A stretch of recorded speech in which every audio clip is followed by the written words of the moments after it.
guys, I'm here in the city of Limassol. I am standing right here in this tourist restaurant. This is one of the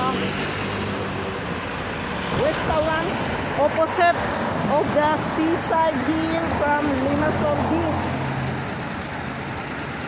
So if you want to come to Cyprus, you can come here in Limassol and you can take your breakfast, dinner or lunch in this beautiful restaurant. And they are serving fresh food, Greek or Cyprus food in this restaurant. And you can take the bus, that one.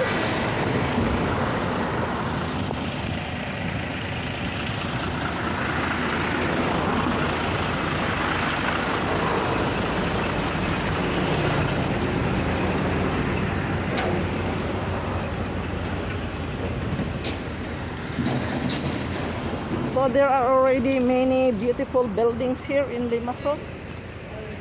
This is a new building in Limassol, and also this one.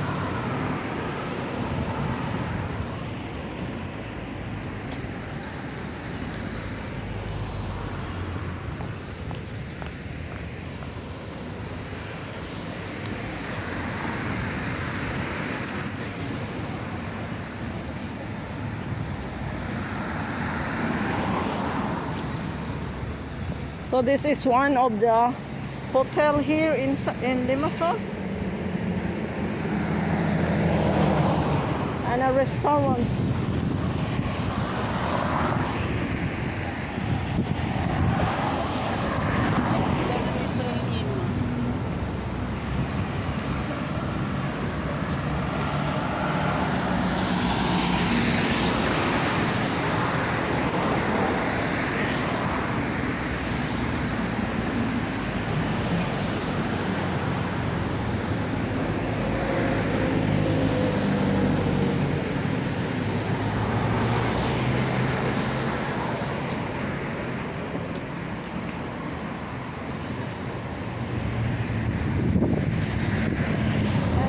This is the Catholic Church here in Limassol, Cyprus.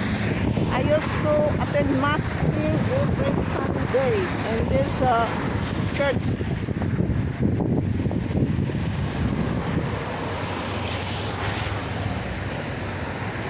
The name of this church is St. Catherine Church, right here from the city of Limassol, opposite the beach here.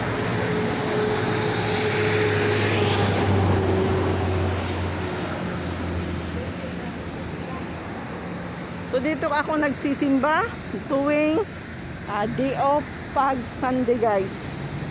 So I missed to attend Mass, but the Mass is not yet started. It will start at 6:30. Babalik muna ako.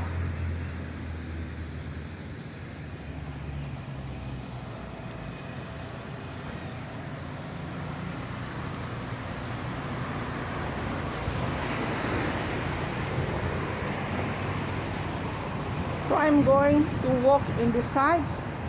This area is the compound of the Catholic Church, or the St. Catherine Church. The name of the Catholic Church is St. Catherine Church. Every Sunday, a lot of people here from international group.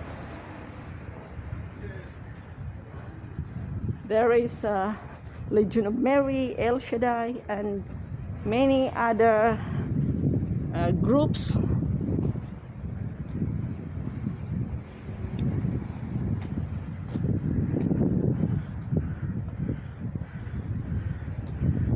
Sirado, it is closed. It's still closed, guys. This is the main door here, but right now it is closed.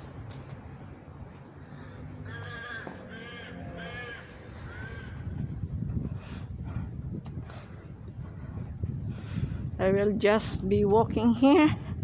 I'm going to the periptery, or to the one shop there. They are selling cheaper price. So per items they are selling €1.20. So I will go there and I will check if what they have there. That way, diyan ang way papunta doon, guys.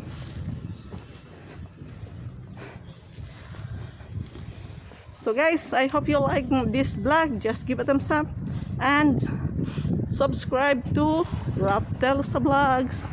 And see you in my next vlog, guys. Bye bye.